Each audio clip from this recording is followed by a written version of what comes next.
Olá, estamos de volta aqui na Educação Especial, na perspectiva da educação inclusiva. Hoje, com aquela conversa que eu falei para você, daquele último vídeo sobre aquele professor maravilhoso que utiliza muito bem a imagem e o esquema corporal com os seus estudantes. O meu nome, eu sou a professora Ivânia França e este é o meu sinal. Estamos com o intérprete de Libras, Bruno. Mas antes, onde você pode encontrar a educação especial na perspectiva da educação inclusiva? Na TV Alep. Diariamente, de segunda a sexta-feira, no horário das 8h45 às 9h. E também temos a reprise, às 18h45 às 19h, no canal 10.2. E também no YouTube, no canal do Educa Recife. Vamos lá?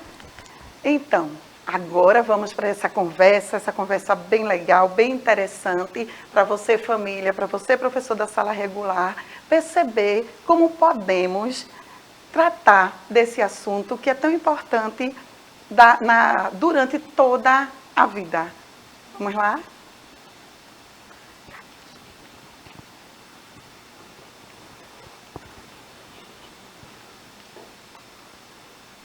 Olá, tudo bem, professor? Olá, professora, tudo certo, tudo tranquilo. Já começo agradecendo a sua presença e fiquei encantada com o seu trabalho. E o pessoal de casa já conhece essa pessoa brilhante que tem um trabalho tão significativo. Mas vamos lá, professor. Eu que agradeço, né? Primeiramente, é para mim sempre um prazer compartilhar um pouquinho do nosso trabalho, né? Que é sempre a gente tá ali na sala de aula, no dia a dia, e sabe o quanto é difícil, né, para os professores, para as professoras e para as famílias também, lidar com determinadas situações, e a gente sempre tenta fazer da melhor forma. Isso. E tratando essa imagem, não é? Porque a imagem trata do corpo. E o esquema corporal também. Vimos no momento anterior o que é imagem corporal, o que é esquema corporal, que se resume no nosso próprio corpo. Exato. Não é isso? O corpo, ele fala, né? A gente já ouviu muitas vezes essa frase e realmente é uma verdade.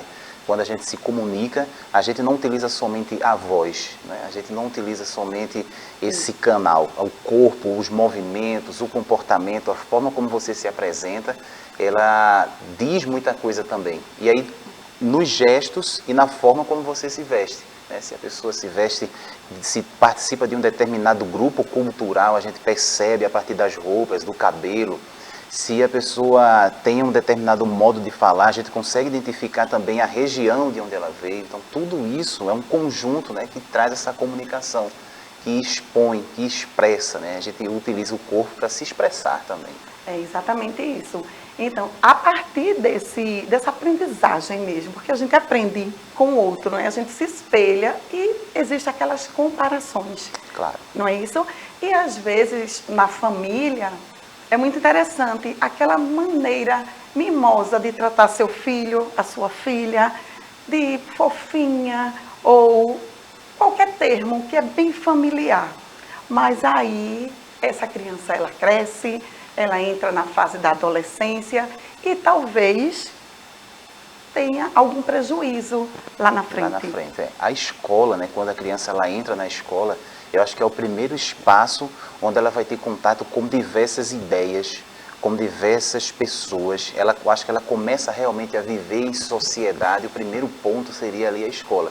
Ela sai daquele ambiente familiar, né, onde todo mundo vai tratar ela de uma determinada forma, de um determinado jeito, e um ambiente único, mas homogêneo. E aí ela vai para a escola, aquele ambiente heterogêneo, onde a gente vai ter várias ideias, várias pessoas, várias cores, vários tamanhos, várias formas de falar, várias religiões. Isso. E quando a gente chega lá e traz essa coisa de casa, que muitas vezes é vista de uma maneira tranquila, a gente não sabe como isso vai ser encarado lá, né? Nessa sociedade, nesse coletivo. Esses elementos, esses adjetivos que a gente muitas vezes pensa ser inocente, às vezes eles são usados como uma prática do bullying, por exemplo. Exatamente. Então, quando a gente precisa ter muito cuidado na hora de falar com a pessoa, na hora de se referir até a criança, e se referir com determinados termos, com determinados adjetivos, ressaltar algumas características físicas e às vezes isso causa um sofrimento muito grande para as pessoas, né? Então, você chega lá naquele espaço, as pessoas vão olhar para você, cada pessoa tem sua característica marcante ou não, mas o ideal é que a gente se refira ao outro pelo nome. Isso. Né? Cada um tem um nome, então a gente pode chamar a pessoa pelo nome, se referir a ela pelo nome. Quando a gente traz à tona características como a cor da pele, o formato do corpo, se é gordo, se é magro, isso pode causar prejuízos grandes lá na frente, porque muitas pessoas ainda não conseguem lidar com isso também. E aí, o que acontece muitas vezes é se fechar. A gente se fecha no sentido de se proteger. Porque começa aquelas comparações. Qual é a imagem apropriada que eu quero? Então, eu começo a me perceber no outro. Então, o que é que está acontecendo? Será que o bonito é ter cabelo totalmente liso? Então, eu estou lidando com a minha imagem. Na minha casa, eu sou toda linda com o cabelo caracolado. Quando chega à escola, se aquele professor ele não é sensível para estar mediando e apresentando, que cada um traz sua característica, sua própria imagem. Pois é, a gente trabalhar essa quebra de padrões, né? A gente tem muito forte, até no espaço escolar também, a presença do bonito seria dentro de um determinado padrão. Isso. Então, tudo que foge daquele padrão causa estranhamento. E esse estranhamento, a partir desse sentimento de estranhamento, que a gente tem que trabalhar o respeito. As pessoas não vão ser igual, não tem um padrão. Se a gente tem ali dentro de uma mídia, dentro das redes sociais, aquele padrão do corpo perfeito, da pessoa perfeita, será que as pessoas normais, vamos dizer assim, a vida real, permite que você alcance determinados padrões? E a gente precisa conversar já com as crianças desde cedo, principalmente nesse momento que a gente está vivendo, que desde muito cedo as crianças também estão conectadas. As crianças estão nesse ambiente online também. Isso, porque hoje o uso dos meios de comunicações mesmo, a internet, eles utilizam muito o celular, o notebook, enfim, eles estão conectados, eles estão percebendo, eles estão com essa interação diariamente.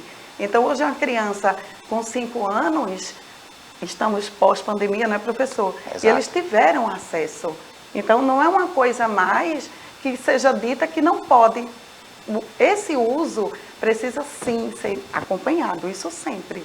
Exato. Não é? E a gente precisa realmente observar isso. E eu acho que a palavra que define todo esse processo é respeito. A gente respeitar. A gente sabe que dentro dessa vida em sociedade as pessoas são diferentes. E a gente precisa respeitar, né, um ao outro. Isso. E o respeito começa em casa.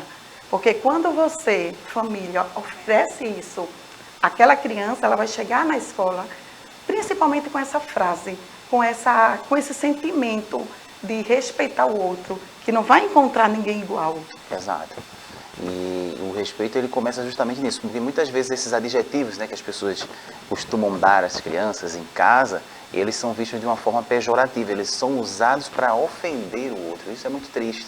Então você tem uma determinada característica, você tem uma cor de pele diferente, você tem até um sinal de nascença e aquilo ali ser utilizado para te machucar, para te ferir de alguma forma. Então a gente precisa ter muito cuidado e saber que as pessoas realmente são diferentes. Os movimentos, o esquema corporal, a forma como a gente se movimenta, a forma como a gente se coloca no mundo é diferente.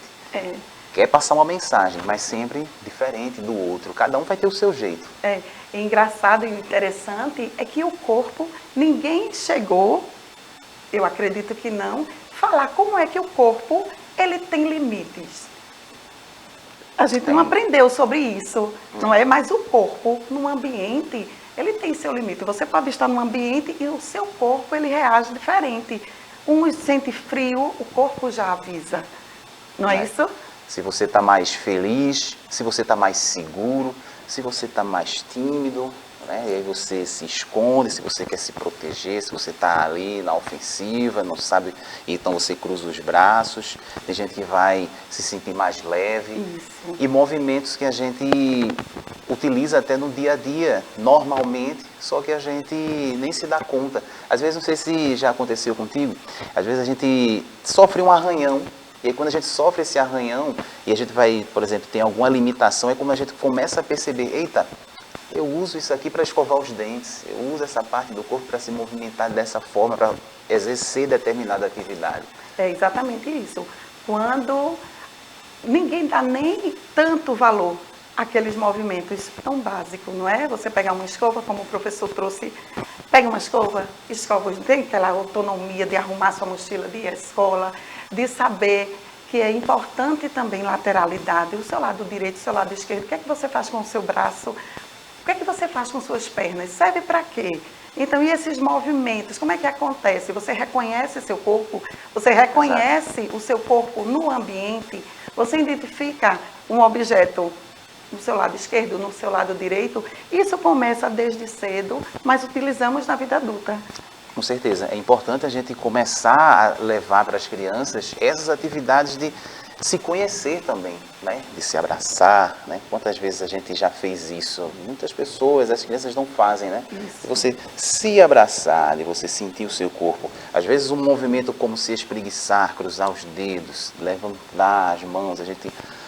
Aí, se alguém estiver me assistindo de repente tentar fazer isso, tem gente que pode de repente sentir uma dor, sentir outra, outros vão conseguir fazer rápido, outros vão fazer mais lento. Cada um vai se movimentar, se portar no ambiente de uma forma. E a gente precisa, já desde muito cedo, mostrar isso para a criança, né? Lá na educação infantil, naquelas atividades em que elas vão tocar, em que elas vão interagir uma com a outra. É, exatamente. E o esporte retrata muito bem vários movimentos. Com certeza. O esporte, ele ajuda, né? Qualquer tipo de esporte que você pratique, você vai precisar exercer movimentos. Então, você gosta de pedalar, você vai utilizar partes do corpo. Você gosta de jogar futebol, você vai utilizar outras partes. Você gosta de vôlei, e aí você já tem um outro tipo de movimentação. Ah, eu gosto de jogar capoeira, já é outro tipo. Então, cada esporte vai exigir de você que você treine, que você exerça aquele movimento, e esse movimento ele vai ser exercido cada vez melhor quanto mais você treina, quanto mais você faz. E está sempre relacionado à coordenação. Coordenação motora. Não é isso? A coordenação motora está sempre presente em toda atividade que você está exercendo. E é muito interessante que você utiliza isso na sala de atendimento, você utiliza isso na sala de aula, você utiliza isso em casa. Claro, claro. Diariamente. Os movimentos, eles vão se aprimorando quando você vai treinando.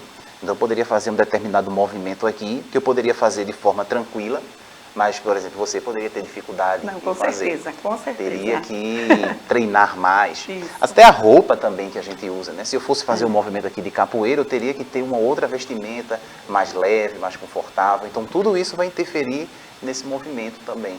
E a gente vai levando isso para a escola, vai levando isso para as crianças, ela vai percebendo, né, que existem situações e situações em que a gente precisa se adaptar a elas, treinar para conseguir desenvolver cada vez melhor. Agora, eles precisam entender que a dificuldade não significa dizer que não consegue. Não Exato. é? Por isso que existe o treinamento. O treinamento. Se eu decidir que eu quero fazer um determinado movimento agora, e eu nunca fiz esse movimento, obviamente que ele não vai sair perfeito, ele não vai sair igual a alguém que já faz isso há 10 anos, há 15 anos. Então, digamos que eu quero dar um salto aqui, um salto mortal.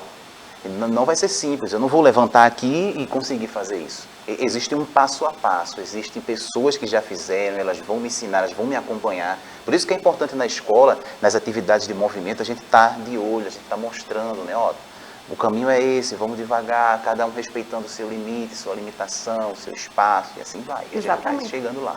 E existe também, Giva, o movimento que você pode não necessariamente estar em pé.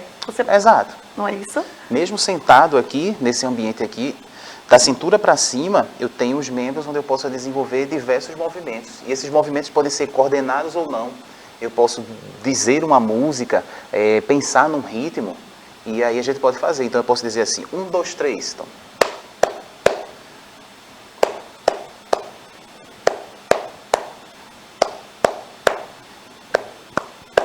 Então, é um movimento que eu estou utilizando e tem uma...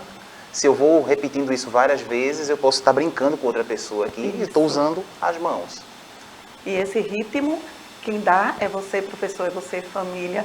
Se Exato. deixa mais acelerado, se menos acelerado, como é que é seu filho, como é essa interação, se precisa explorar mais os membros superiores ou inferiores, ou a cabeça, o movimento da cabeça. Então, é tudo muito importante e traz uma certa autonomia, sim. Claro, não é exatamente. isso? A gente usa a criatividade, a imaginação e se movimenta. É. Obrigada, professor. Foi maravilhoso essa conversa. Ah, eu que agradeço, inclusive fiquei até com vontade de me movimentar. Quem sabe no próximo encontro a gente faz os movimentos aqui. Eu também. Coisa boa, então. Obrigada, eu espero que vocês tenham gostado e até o nosso próximo momento. Mais uma vez, gratidão, tá? Eu que agradeço.